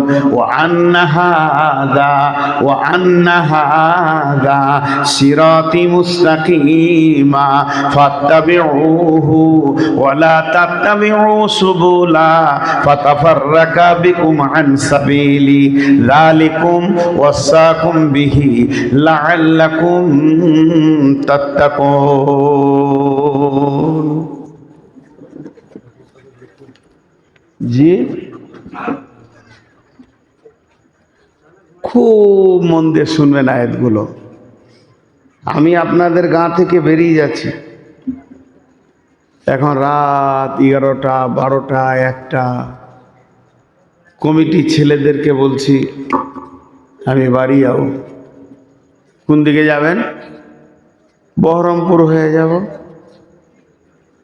কিংবা আমি শিলিগুড়ি যাব, কলকাতা যাব না।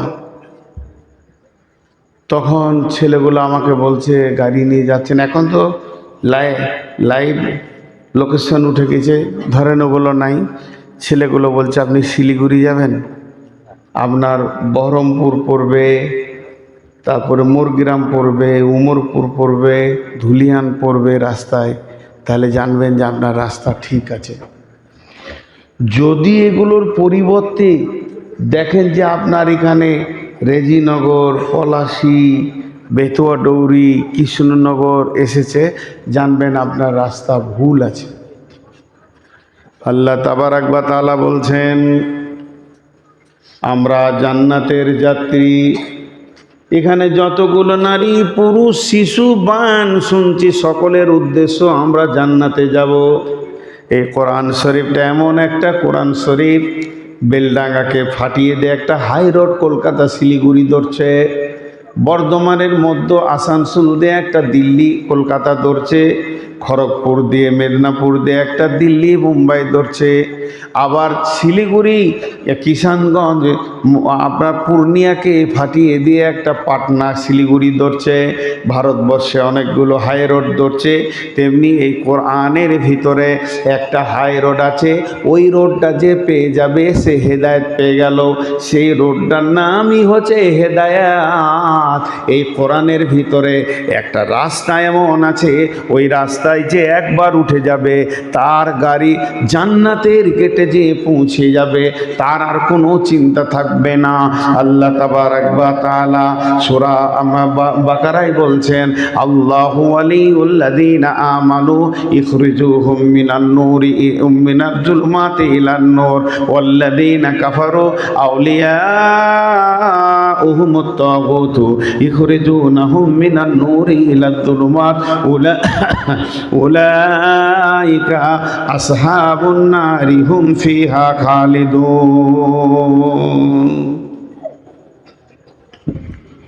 বেলডাঙ্গায় দাঁড়িয়ে আমি জিজ্ঞেস করছি এইটা কোন দিক, আপনি বলেন এটা শিলিগুড়ির দিক। শিলিগুড়ি চলে যাচ্ছে গাড়িগুলো, তাহলে এইটা যে কলকাতা এটা আর বলার দরকার হবে না। আল্লাহ তাবারাক ওয়া তাআলা বলছেন, যেদিন আমি আদমকে বানালাম তার আগে তো ইবলিস ছিল না, তার আগে ইবলিস আজাদিল ছিল, বড় আল্লাহওয়ালা ছিল। আদমকে বানানোর সঙ্গে সঙ্গে সে ভিতরে হিংসা রাখতে পারল না, পৃথিবীটা সঙ্গে সঙ্গে ফেটে দুইভাবে বিভাজন হয়ে গেল। পৃথিবীটা দুইটা মেরুকরণ হয়ে গেল।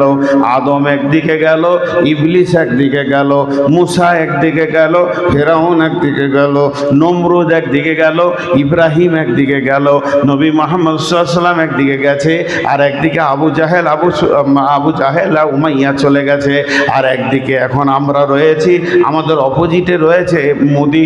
এরকম বেঈমানেরা দাঁড়িয়ে আছে। পৃথিবীর দুইটি মেরুকরণ হয়েছে। এর জন্য আল্লাহ তাবারাক ওয়া তাআলা বলছেন, আল্লাহু ওয়ালিউল লাযিনা আমানু ইখরিজুহুম মিনাজ জুলুমাতি ইলান নূর। যারা আল্লাহকে ভালোবাসবে, আল্লাহর সঙ্গে আপোস করবে, যারা জান্নাত পেতে চাইবে, আল্লাহকে আপন মনে করবে, আল্লাহর সঙ্গে তারা নিজের মনে করে নেবে, আল্লাহর ওলি যারা হবে, পৃথিবীর অন্ধতাকে ছেড়ে দিয়ে আলোর দিকে ফিরে চলে আসবে। কোরআন হলো একটা আলো, কোরআনের নাম কোরআন, কোরআনের নাম ফুরকান, কোরআনের নাম নূর, কোরআনের নাম সিরাজ। এই সিরাজের দিকে তারা আলোর দিকে চলে আসবে, তারা অন্ধকারে থাকবে না। ওয়াল্লাযীনা কাফারু আউলিয়াউহুমুত তাগুতু। যারা কুফরি করবে আল্লাহ থেকে তারা সরে যাবে। আর তাগুত শক্তি বলতে শয়তানি শক্তিকে তাগুত শক্তি বলা হয়। শয়তানি বেঈমানি চক্রান্ত যত আছে নীল নকশাকে এক কথায় তাগুত শক্তি বলা হয়। যারা তাগুতের সঙ্গে নিজের আপোস করে নেবে, তারাই আলোর রাস্তাটাকে ছেড়ে দে অন্ধকারের দিকে চলে যাবে। উলাইকা আসহাবুন নার। আল্লাহ বলছে তাগুতু ইখরিজুনাহুম মিনান নূরি ইলা যুলুমাত। আল্লাহ বলছেন উলাইকা আসহাবুন নারি হুম ফিহা খালিদুন। এই তাগুত শক্তি তোমাকে যে রাস্তাটা দেবে, ওই রোডে উঠলে তুমি জাহান্নামের আগুনে গিয়ে পৌঁছাবে।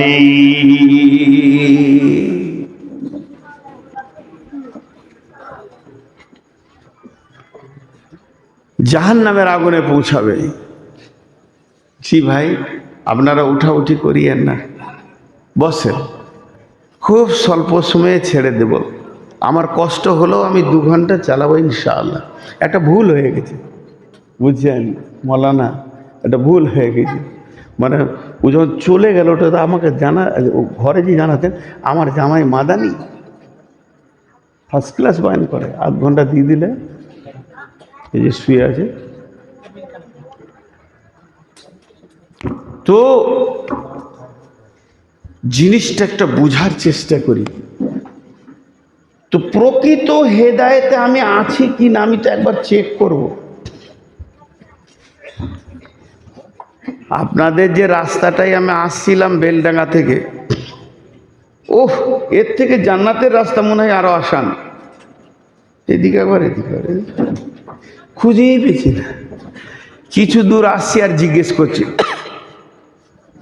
আমি ঠিক আছি কি না, এটা আমি জিজ্ঞেস করছি যে বেনাদো যাবো। হ্যাঁ ঠিক আছে, সামনে যান। তো আজকে আমার রাস্তা অতিক্রম হয়ে গেল কারো 40 বছর, কারো 42 বছর, কারো 50 বছর, কারো 60 বছর, কারো 80 বছর। এত দূর রাস্তা অতিক্রম করে চলে এলাম, তো একবার কি জিজ্ঞেস করব না, একবার কি টুকে দেখব না যে আমি ঠিক আছি না নাই? আমি যদি ভুলে থাকি আমার গাড়িটাকে এখনই ব্রেক করে গাড়িটাকে ঘোরাতে হবে।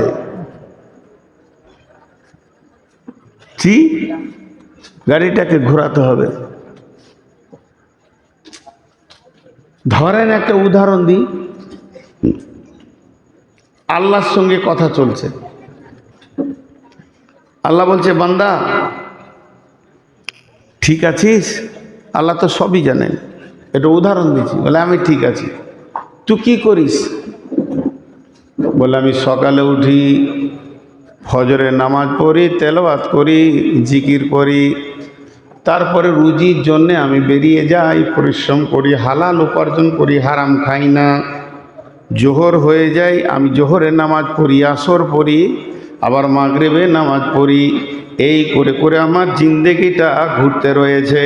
হারাম খাই না, তাস খেলি না, জুয়ো খেলি না, মদ খাই না, কোনো জায়গায় আমাকে খারাপ জায়গায় পাবেন না।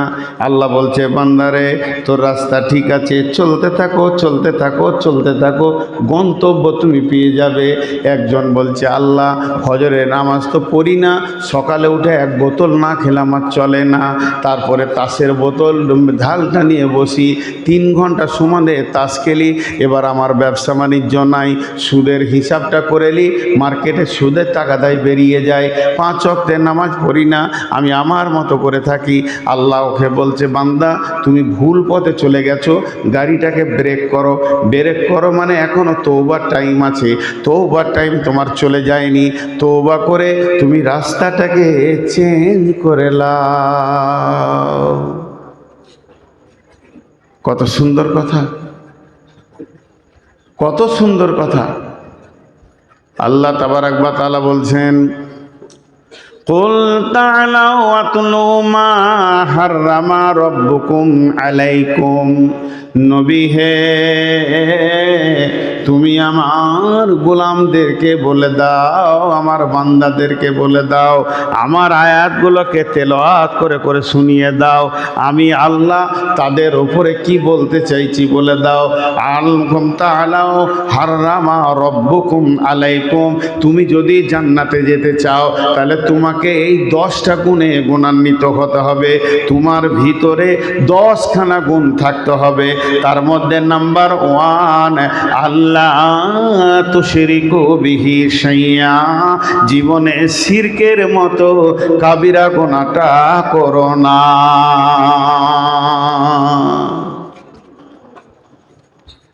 কাবিরা গুনাহ করো না শিরকের মতো। আল্লাহ তাবারাক ওয়া তাআলা বলছেন যে তোমাকে 10টা উপকরণ তোমার মধ্যে থাকতে হবে, 10টা গুণ, 10টা আমল থাকতে হবে, তাহলে তুমি জানবে যে ঠিক লাইনে আছো। তার মধ্যে নাম্বার 1, শিরকের মতো গুনাহ করিও না। আল্লাহ তাবারাক ওয়া তাআলা অন্য জায়গায় বলেছেন, বিসমিল্লাহির রহমানির রহিম, ইন্নাহু মান ইউশরিক বিল্লাহি ফাকাদ হারামাল্লাহু আলাইহিল জান্নাতা ওয়া মাওয়াহুন নার। কেউ যদি ইন্নাহু মান ইউশরিক বিল্লাহি, নিশ্চয় শিরক হলো এত বড় গুনাহ, তার জন্য জান্নাতকে চিরদিনের হারাম করে দেয়া হবে। ওই ব্যক্তিটা কোনোদিন জান্নাতে যেতে পারবে না। তার জন্য জান্নাতকে হারাম করে দেওয়া হবে। ওমা ওয়াহুম জাহান্নাম, এবং জাহান্নামকে তার চির ঠিকানা বানানো হবে। হযরতে লোকমান হাকিম নিজের ছেলেকে বলেছিল, ইয়া বুনাইয়া লা তুশরিক বিল্লাহি ইন্না শিরকা লা যুলমুন আযীম। বেটারে, শিরকের মতো গুনাহ তুমি করিও না। শিরক হলো একটা বড় অন্ধতা বা বড় জুলুম। আল্লাহর সঙ্গে শরীক করা সব থেকে কাবিরা গুনাহ। পৃথিবীর ভিতরে যত গুনাহ আছে, আপনি যে গুনাহটাই করবেন সেই গুনার আপনার মাসুল জাহান্নামে দিতে হবে। আর মাসুল দেওয়া হয়ে গেলে আবার জাহান্নাম থেকে আপনাকে বের করে জান্নাতে দেওয়া হবে। কিন্তু শিরক এমন একটি গুনাহ, আল্লাহর জায়গায় অন্য জনকে বসানো, এইটা কোনোদিন মেনে নেওয়া যাবে না। এটা আল্লাহ মানতে পারবেন না। বিধায় শিরক একটা এমন গুনাহ যে শিরক করবে পৃথিবীতে তাকে চিরদিন জাহান্নামেই থাকতে হবে। সে আর জান্নাতের মুখ পশ্চিম কালেও পাবে না। আল্লাহ তার সঙ্গে কথা বলবেন না, আল্লাহর সাহায্য সে পাবে না, কিয়ামতের মাঠে সাহায্য পাবে না। তাই আমার আল্লাহ বলছে, হেদায়েত যদি পেতে চাও আর ঠিক পথে যদি জান্নাত যেতে চাও, প্রথম নম্বরে নাম্বার 1, শিরকের মতো গুনাহ তুমি করিও না। আমি 10টা গুনাবো, কিন্তু কটা পারবো তো জানি না। 10টার কাছা আমি প্রত্যেকটা বলবো। শিরক আর ইবাদত একই জিনিস। শিরক আর ইবাদত একই জিনিস। আল্লাহর কাছে চাওয়া ইবাদত, আল্লাহকে ছাড়া গায়রুল্লাহর কাছে চাওয়া শিরক। জিনিসটা কি?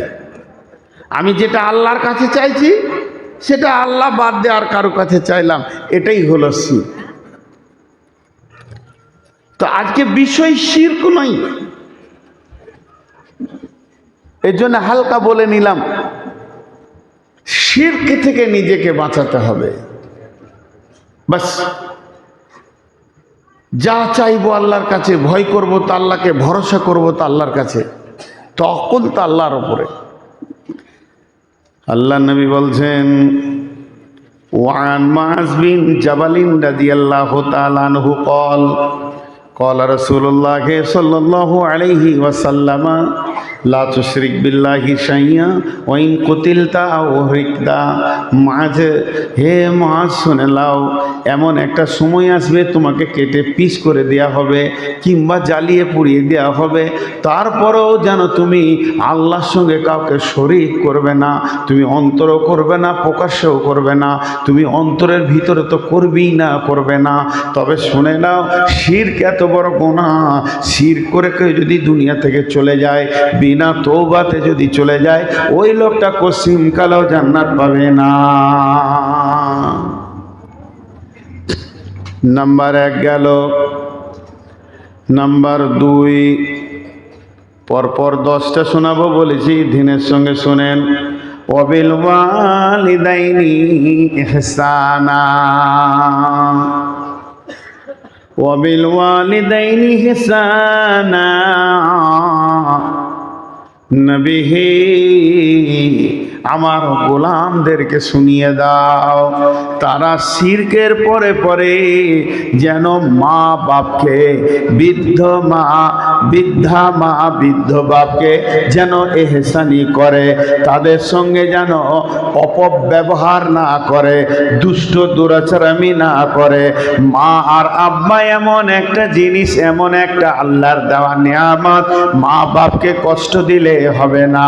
আল্লাহ তাবারাক ওয়া তাআলা বলছেন, আহাদাহুমা আও কিলাহুমা ফালা তাকুল্লাহুমা উফি ওয়ালা তানহারহুমা ওয়াকুল্লাহুমা কাওলান কারীমা। তাদের মধ্যে একজন কিংবা দুজন, মা কিংবা বাপ, দুইজনই যদি থাকে কিংবা একজন থাকে, তারা যদি বার্ধক্যে পৌঁছে যায়, তাদের ব্রেন কাজ করবে না, তারা ছেলের মতো হয়ে যাবে। তখন তোমার সঙ্গে তারা আচরণ করবে শিশুসুলভ আচরণ, তুমি তার সঙ্গে ভালো ব্যবহার করবে। ওলা তাকুল্লাহুমা উফি, ওর ব্যবহারে বিরক্ত হয়ে বলবে না। আর কি করবে? অকুল্লাহুমা কাওলান কারীমা, মাকে বাপকে মিষ্টি মিষ্টি কথা বলবে যেন তাদের দিল ঠান্ডা হয়ে যায়। ওয়ালা তানহারহুমা, তাদেরকে কোনোদিন ধুমকে কথা বলবে না। ধুমকাবে না, মিষ্টি কথা বলবে। কিয়ামতের আগে কি ঘটবে? কিয়ামতের আগে কি ঘটবে?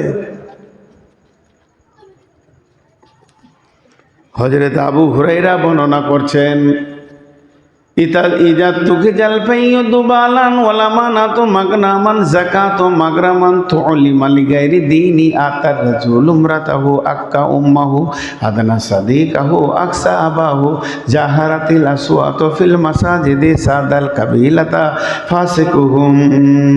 কিয়ামতের মাঠে, কিয়ামতের আগে এগুলো ঘটবে। জনসাধারণের মাল মিম্বার প্রধানরা লুটে খেয়ে নেবে, ডিলার লুটে লুটে জনসাধারণের মালকে লুটে খাবে, আমানতের খিয়ানতি চলবে, জাকাতকে জরিমানা করবে, পুরুষরা মেয়েদের পেছনে কুকুরের মতো করে ঘুরবে। আল্লাহর নবী বলছেন সেই সময় মানুষ বাপকে ধুমকে কথা বলবে, মাকে ঝিড়কে ঝিড়কে কথা বলবে, বন্ধুর সঙ্গে নিকট আত্মীয় বানে আনন্দের জগৎ কাটাবে, আর মসজিদটাকে আড্ডাখানা বানাবে, আর গায়ের প্রধান হবে, এলাকার মধ্যে মূর্খ নিরক্ষর মূর্খরা পার্টির প্রধান হবে। আরো আছে 15টা আছে, আমি যেটুকু লিবার ওইটুকু নিলাম। মাকে ধুমকে কথা বলবে, মা মিষ্টি কথা শোনার অভাবে থাকবে।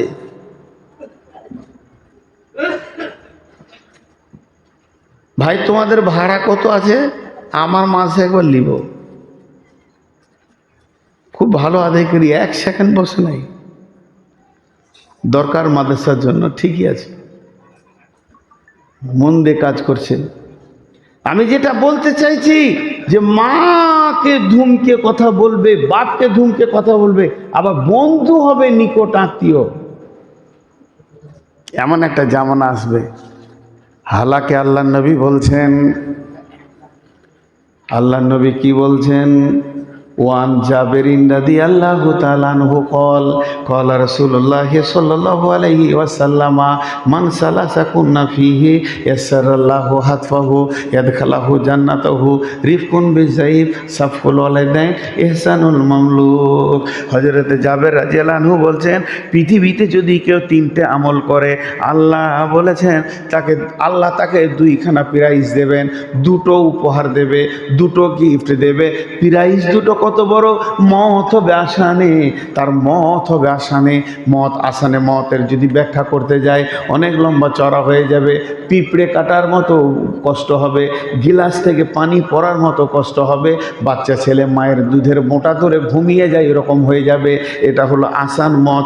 মাত্র 3টে আমল, 3টে আমলের জন্যে আল্লাহ তাকে 2টা প্রাইজ দেবে।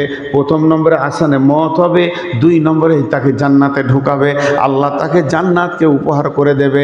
সেই 3টে আমল কি? রিফকুন বিজাইফ, সাফকাতুল ওয়ালিদাইন, ইহসানুল মামলুক। কমজোরকে যে সাহায্য করবে, 1 নম্বর বুঝাটা তুলে দিল, রাস্তাটা অন্ধকে পার করে দিল, হাতটা ধরে আগিয়ে দিল, অসুস্থ ব্যক্তিকে কিছু দান করলো, প্রতিবেশী খেতে পেছে না গোপনে 1 কুইন্টাল চাল দিল। যে কোনো হালে, যে কোনো দিক থেকে কমজোরকে যে সাহায্য করবে, 1 নম্বর। 2 নম্বর এহসানুল মামলুক। এখন তো কিনা গোলাম নাই, তবে আপনার বাড়িতে পেটের বিনিময়ে যে লোকটা কাজ করতে এসেছে, ওই লিভারটার সাথে আপনার এমন ব্যবহার হবে, আপনি মরলে যেন লিভারটা ডুকরিয়ে কাঁদে, তার সঙ্গে এমন ব্যবহার হবে, তাকে ভাই বন্ধু বলে কাজ করব, তাকে ধমকাবো না, গায়ে হাত বুলিয়ে বুলিয়ে বলবো, ভাই এই বালি কটা তুলে দাও, ভাই ইট কটা তুলে দাও, কষ্ট হচ্ছে ভাই একটু বসো। বন্ধুরে আমার, এই রকম লুতুব লুতুব কথা বলে যে এই লিভারদের দিলকে ঠান্ডা রাখবে। আর 3 নম্বর হলো এহসানুল মামলুক, সাফকাতুল ওয়ালিদাইনি, চলাফেরা ওঠা বসা অঙ্গভঙ্গি, চলাফেরা ওঠা বসা অঙ্গভঙ্গি আর ভাষা দিয়ে মা বাপের কলিজাকে ঠান্ডা রাখবে। মা একবার ডেকেছে, মুবাশশির, মুদাসসির। মা একবার ডেকেছে, একবার। চালাক ছেলে হলে 3 বার বলবে, তো মাকে ঢেকে দেবে। জি মা, কি বলছেন মা? মা বলেন মা, কি বলছেন মা? মায়ের কলিজা ঠান্ডা হবে। আব্বা বলেছে রফিকুল, ধরেছে। জি আব্বা বলেন, আব্বা জি বলেন, আব্বা কি বলছেন? এখনকার ছেলেরা বাপকেও মানে না। হুন্ডাটাকে নিয়ে বাড়ি থেকে বের করছে, মোটর সাইকেলটা। মুরবি বাপ বলছে, কোথায় যাবি রে, কোথায় যাবি? তো বাপের পাওয়ারটা ছিল 10 আর ইয়াটা হচ্ছে 90। মোটা গলা করে বলছে, তোমাকে বলতে হবে না, তোমাকে সব বলতে হবে নাকি? তখন বাপ সরু গলা করে বলছে, যা। যা মানে কি? যা এর তর্জমা কি করলেন? যা মানে তুই জিতা যেছিস সেখানে যা, লাই কলজেটা জ্বলে গেল। কোথায় যাবি রে, তোমাকে বলতে হবে নাকি? যা মানে ডাম্পারের চাকে যা।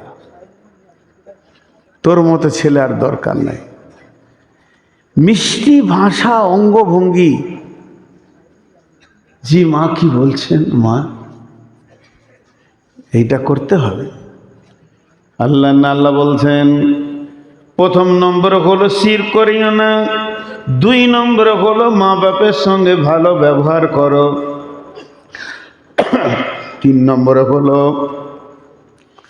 ওয়ালা তাকতুলু আওলাদাকুম মিন ইমলাকিন। 2 ঘন্টা হয়ে গেছে নাকি?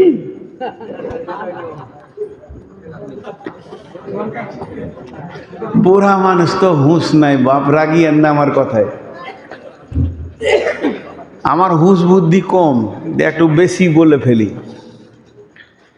3 নম্বর হলো ওয়ালা তাকতুলু আওলাদাকুম মিন ইমলাকিন। বেনাদর লোক একবার মুখ খুলেন। গরুর হাটে গিয়েছেন, একটা গরু বছরে 3টে বাচ্চা হয়, একটা 2টো হয়, কোনটা কিনবেন? বলে না, কোনটা কিনবেন? 2টা না 3টা? একটা ছাগলের 6টা বাচ্চা হয়, একটা 4টা হয়, কোনটা কিনবেন বছরে? কোনটা কিনবেন? এতগুলো লোক কথা বলছে না। ছি ছি ছি ছি ছি ছি, 6টা। তা তো লেটে বুঝছেন। আর বিয়ে করতে গিয়েছেন, ওই ফ্যামিলিতে মহিলাদের বছরে একটা করে বাচ্চা হয়, আর একটা 7 বছরে একটা হয়, কোনটা নেবেন? হ্যাঁ, গরুর বাচ্চা যদি পৃথিবীটা ভরে যায় আল্লাহ খেতে দিতে পারবে, ছাগলের বাচ্চাতে ভরে গেলে আল্লাহ খেতে দিতে পারবে, ভেড়ার বাচ্চা গাদা হয়ে যাক চিন্তা নাই, শূকরের 1.5 ডজন হচ্ছে তাও চিন্তা নাই, কুকুরের ডজন হয়ে যেতে তাও চিন্তা নাই। পৃথিবীর যত প্রাণী আছে তাদের ব্যাংক নাই, স্টেট ব্যাংক নাই, ICICI ব্যাংক নাই, ইউনাইটেড ব্যাংক নাই, তারপরেও তাদের দিন চলছে। ATM কার্ড নাই, তাও দিন চলছে। ফেসবুক নাই, তাও দিন চলছে। নাই তাদের কিনা ফোনপে নাই, তাও দিন চলছে। শুধু আমার যদি বিবির পেটে 4টা হয়ে যায় তো খেতে দিতে পারবো না। আল্লাহ বলছে, গোলাম রে, এটাও তুই রোড থেকে বেরিয়ে চলে গেছিস, পদস্খলন করে তুই নয়নজুলিতে ঝাঁপ মারতে চললি, ব্রিজে ঝাঁপ মারতে চললি, রোডে যদি থাকবি খবরদার ওয়ালা তাকতুল আওলাদাকুম। সন্তানকে কত কতল করবি না। কতল করা বলতে পৃথিবীর ইতিহাসে নাই, খেতে দিতে পারছি না বলে সন্তানকে নিয়েছে জবাই করে দিয়েছে ছুরি করে, জিন্না তার আগেই ব্যবস্থা করে নিয়েছে, লাইগেশন করে দিয়েছে। এইটার জন্য আল্লাহ বলছেন তোকে তো রুজি আমি দিই, তোর সন্তানকে রুজি আমি দেব। নাহনু নারযুকুকুম ওয়া ইয়াহুম, রুজির মালিক আমি, রুজির মালিক পৃথিবীর কেউ নয়। সন্তান আসতে দে, আমার গোলাম বাড়বে, আমাকে ডাকবে, আমাকে ভালো লাগবে, আমার নবীর উম্মত বাড়বে, ওই রাস্তাটা তুই বন্ধ করিস না।